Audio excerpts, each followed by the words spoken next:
민수기 20장 1절에서 13절입니다. 첫째 달에 이스라엘 자손 곧 온 회중이 신광야에 이르러 백성이 가데스에 이르더니 미리암이 거기서 죽음에 거기에 장사되니라. 백성이 모세와 다투어 말하여 이르되 우리 형제들이 여호와 앞에서 죽을 때에 우리도 죽었더라면 좋을 뻔하였도다.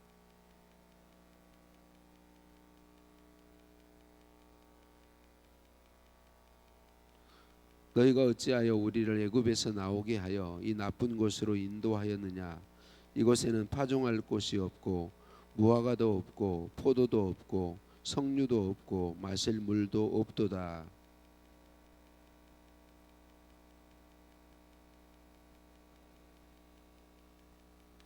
여호와께서 모세에게 말씀하여 이르시되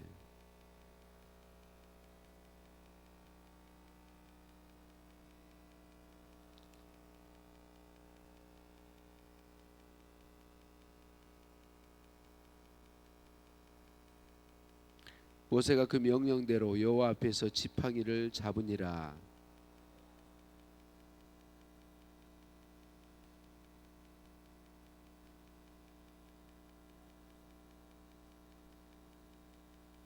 모세가 그의 손을 들어 그의 지팡이로 반석을 2번 치니 물이 많이 솟아나오므로 회중과 그들의 짐승이 마시니라.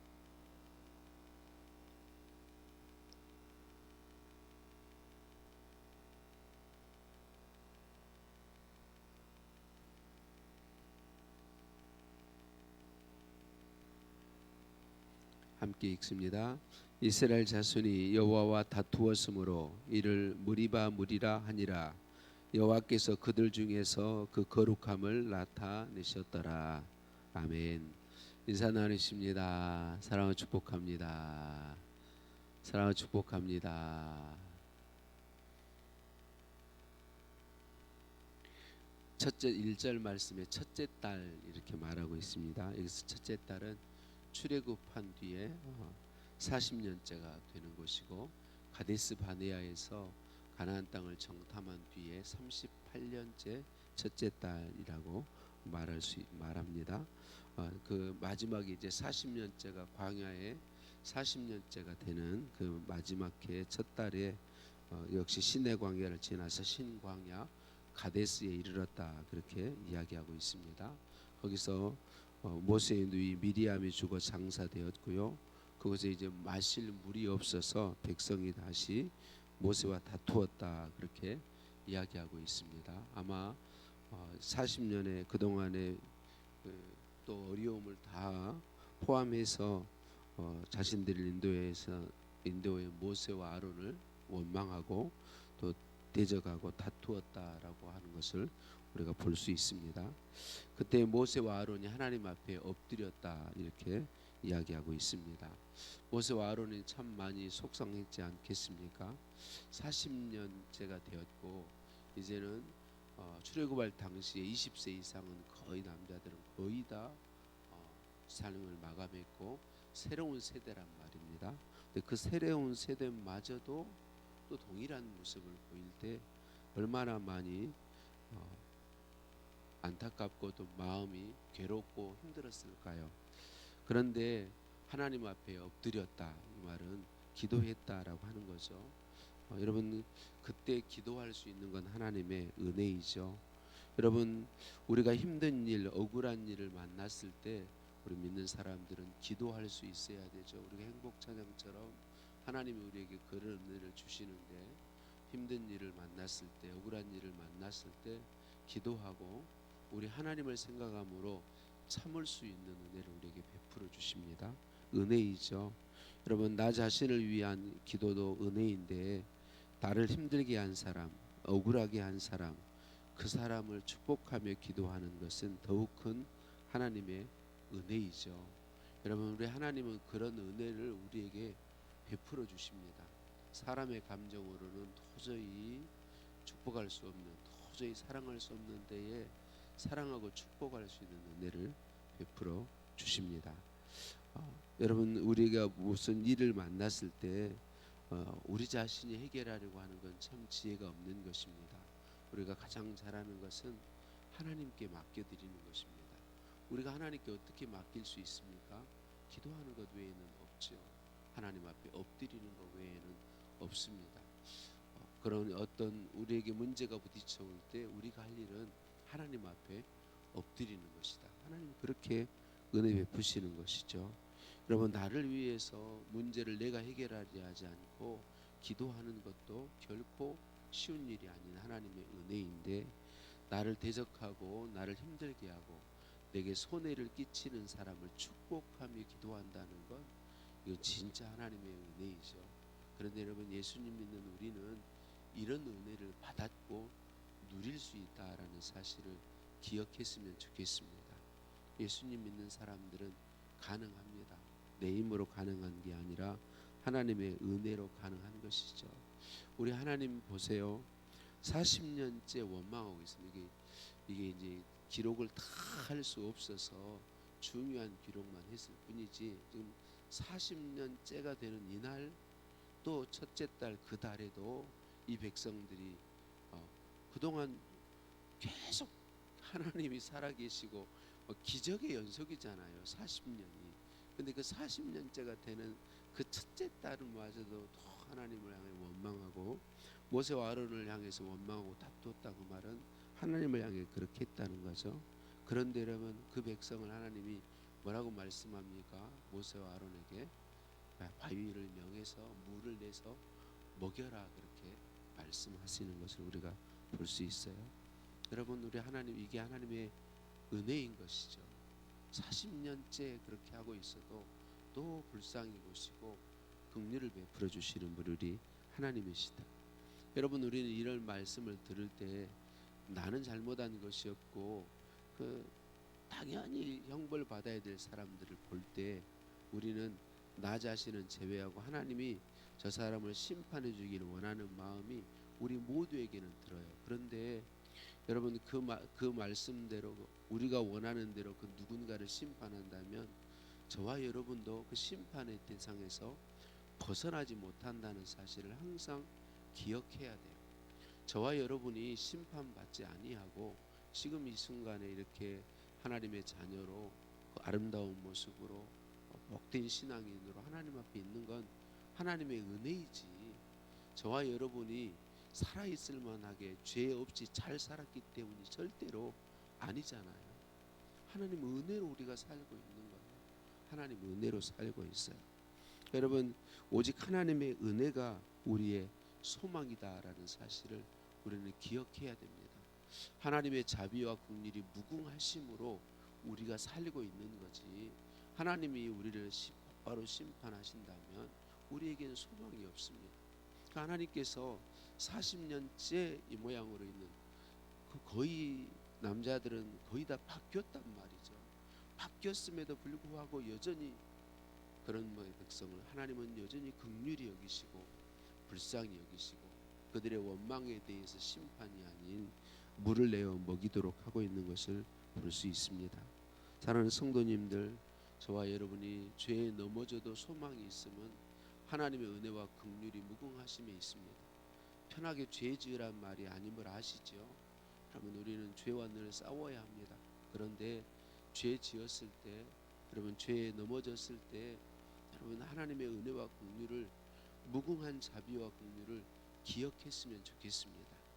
그때도 하나님은 우리에게 자비와 긍휼을 베푸시고 예수님 공로 의지해서 하나님 앞에 나오기를 원하십니다. 여러분, 저와 여러분이 잘하지 못하고 혹 우리의 삶에 하나님 앞에 아름답지 못한 모습이 있었을 때 내가 무엇으로 해결하리 하지 마시고 하나님의 은혜와 긍휼, 하나님의 자비와 긍휼에 기대십시다. 여러분, 그것만이 우리의 소망입니다. 자비와 긍휼에 기대어서 하나님의 은혜와 긍휼을 구하십시다. 자비와 긍휼에 기대어 예수님 보혈을 힘 입으십시다. 우리 하나님은 그렇게 하시려고 외아들 예수님을 내어주셨습니다.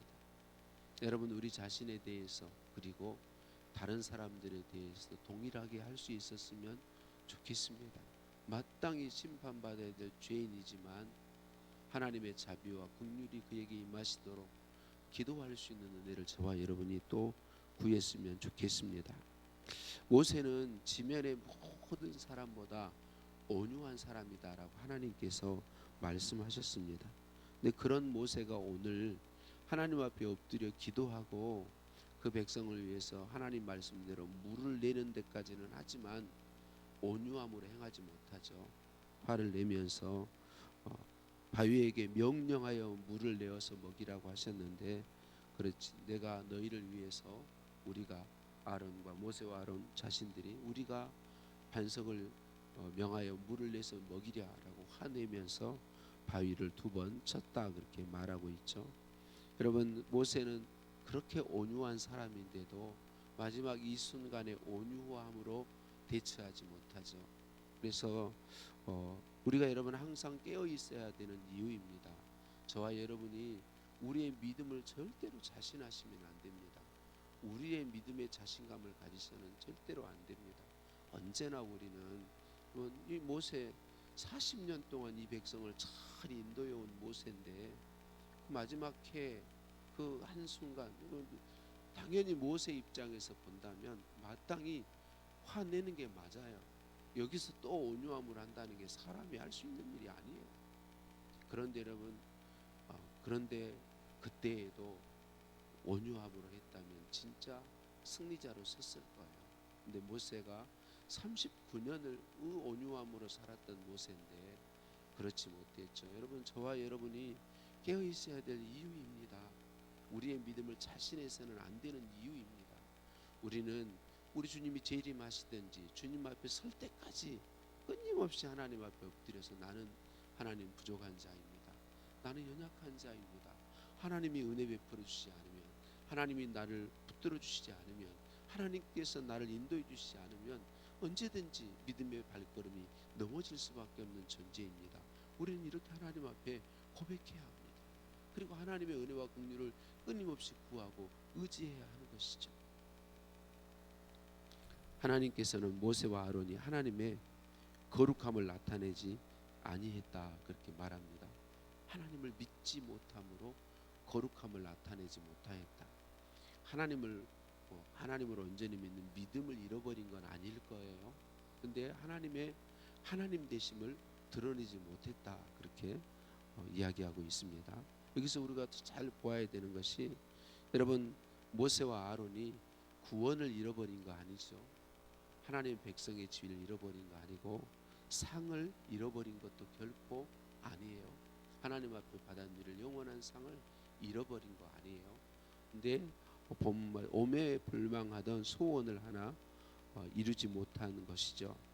여러분, 여기서 우리가 꼭 기억해야 될 것이, 여러분, 모세와 아론이 다 잃어버려도 할 말 없는 상황인데 다 잃어버린 것 아니고 오매불망 소원했던 큰 소원을 이루지 못했지만 다 잃어버린 것 아니에요. 너무나 많은 성도님들이 하나님을 오해합니다. 여러분, 우리는 하나님을 오해하지 않아야 돼요. 여러분, 하나님을 오해하지 않아야 돼요. 모세와 아론이 다 잃어버릴 수도 있는데 그렇게 하지 않으세요. 여러분, 하나님의 은혜와 긍휼에서 우리의 신앙이 시작되고 있어요.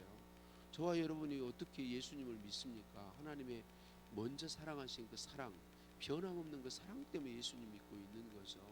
모세에게도 마찬가지입니다. 아론에게도 마찬가지예요. 다 잃어버릴 수 있는 순간인데 그렇지 않습니다. 다 잃어버린 거 아닙니다. 큰 소원 하나를 누리지 못한 것 뿐인 거다라는 것을 우리는 기억해야 합니다. 하나님을 비정한 분으로 생각하시면 안 돼요. 하나님이 너무했다, 하나님이 너무한 장면이 절대로 아닙니다. 하나님이 너무한 장면이 아니에요. 근데 우리는 많이 하나님 그분을 오해해서 하나님이 너무했다고 말하죠. 이 부분에서 우리가 하나님을 바르게 볼 수 있어야 되겠고, 그렇지만 모세의 입장에서 본다면 너무나도 큰 복을 잃어버렸습니다. 정말 하나님이 약속하신 그 땅 가서 들어가서 보고 함께 누리기를 원했는데 그 큰 소원을 잃어버렸습니다. 왜 잃어버렸습니까? 말씀드린 것처럼 39년을 하나님의 은혜로 온유함으로 그 백성을 인도해 왔는데 그 한번 자기 안에서 일어나는 자아를 이기지 못하고 백성을 향해 분노한 것이죠. 말씀드린 것처럼 다 잃어버린 거 절대로 아니에요. 그렇지만 너무나도 소중하게 여겼던 하나님이 약속하신 그 땅에 들어가는 이 복을 누리지 못하게 됐습니다. 여러분, 우리가 우리의 자아에게 져서 넘어질 때 여러분, 우리가 큰 복을 누리지 못하게 된다라는 사실을 기억해야 하겠습니다. 그래서 저와 여러분이 끊임없이 하나님 앞에 엎드려서 하나님, 언제나 하나님의 은혜에 기대해서 내 자아로 반응하지 않고 내 감정에 치우쳐서 일하지 않고 하나님의 은혜에 붙들려서 하나님의 사랑에 붙들려서 하나님의 자비에 붙들려서 살게 하옵소서라고 구해야 되는 이유인 것이죠. 사랑하는 성도님들, 우리 하나님은 저와 여러분을 예수님을 주시기까지 사랑하시는 분이십니다. 하나님은 우리에게 놀라운 복과 은혜를 주어서 누리게 하기를 원하시는 분이십니다. 그래서 끊임없이 하나님 앞에 우리의 연약함을 인정하고 엎드리라고 말씀하시고 하나님의 자비와 긍휼이 무궁하심을 끊임없이 보여주면서 그 자비와 긍휼을 힘입어서 거룩함을 나타내는 하나님의 거룩하심을 나타내는 삶을 살도록 은혜 베풀어 주시는 거죠. 여러분, 39년을 참았으면 대단한 거 아닙니까, 모세? 그런데 넘어질 수 있습니다. 여러분, 저와 여러분이 그렇게 어떤 일에 대해서 정말 잘 참아왔는데 내가 이 정도 해도 여전히 참아야 되냐? 그때도 하나님의 은혜를 구하십시다. 참는 은혜를 구하십시다. 그때도 손해보는 은혜를 구하십시다. 39년 손해봤는데 또 손해봐야 되냐? 그때 또 손해보는 하나님의 은혜를 구하십시다. 그것이 하나님의 방법이고 그것이 예수님이 택하여 가신 길입니다. 우리 힘으로 안 되는 그 일을 하나님은 하나님의 은혜로 할 수 있도록 은혜 베풀어 주십니다. 오늘 또 저와 여러분에게 하나님의 자비와 긍휼의 무궁하심이 온전히 느껴지고 우리에게 부어져서 그렇게 행할 수 있는 복을 누리기를 예수님의 이름으로 축복합니다. 하나님 아버지, 감사합니다. 40년째 원망 불평을 행하는 그 백성을 참아주시고 물을 내어 먹이시는 하나님의 자비, 하나님의 긍휼, 우리 하나님을 찬양합니다. 하나님의 자비와 긍휼이 무궁하심으로 우리가 진멸되지 아니함을 이 새벽에 다시 한번 생각하게 하시고 믿게 하시고 의지하도록 은혜 베풀어 주시니 감사합니다. 하나님, 그렇지만 나를 손해보게 하는 사람에 대해서, 억울하게 하는 사람에 대해서 사랑하고 축복하는 것이 결코 쉽지 않음을 고백합니다. 주님, 은혜 베풀어 주사 끝까지 사랑으로, 끝까지 참으로, 끝까지 축복으로 행할 수 있도록 우리를 도와 주옵소서. 모세와 같은 가장 온유한 사람도 넘어질 수 있음을 보여주시고, 그래서 우리 연약함을 인정하며 하나님의 자비와 긍휼을 항상 구하는 깨어있는 자리, 하나님 앞에 겸손히 엎드리는 자리에 저희들 있도록 말씀해 주시니 감사합니다. 주님, 오늘 또 끊임없이 내 자아에 반응하여 내 자아가 원하는 대로 살기를 원하는 이 자아를 부인하게 도와 주옵소서. 주님께 나를 온전히 내어드리며 맡겨드리도록 도와 주옵소서. 예수님의 이름으로 기도드립니다. 아멘. 하늘에 계신 우리 아버지, 아버지의 이름을 거룩하게 하시며 아버지의 나라가 오게 하시며 아버지의 뜻이 하늘에서와 같이 땅에서도 이루어지게 하소서. 오늘 우리에게 일용할 양식을 주시고 우리가 우리에게 잘못한 사람을 용서해 준 것 같이 우리 죄를 용서하여 주시고 우리를 시험에 빠지지 않게 하시고 악에서 구하소서. 나라와 권능과 영광이 영원히 아버지의 것입니다. 아멘. 오늘도 주신 말씀 붙잡고 기도하시겠습니다. 목요일입니다. 우리 통영감찰 교회들과 교역자와 성도들을 위해서 기도하시겠고 이웃하고 있는 바른 교회들의 부흥을 위해 기도하시겠습니다. 나라 민족을 위해 우리가 기도해야 될 때입니다. 기도하시겠고 환우들의 치유를 위해서 계속 기도해 주세요. 오늘도 우리 예배당 옆 2층 공사 오늘까지 계속됩니다. 하나님 안전하게 하시고 또 잘 시공이 되도록 위해서 기도해 주시기 바랍니다. 오늘 어버이날이죠. 어버이 되신 모든 분들 자녀들이 부모님에게 효도하고 공경하는 그런 축복이 있기를 원하면서 또 기도했으면 좋겠습니다. 우리 함께 기도합니다.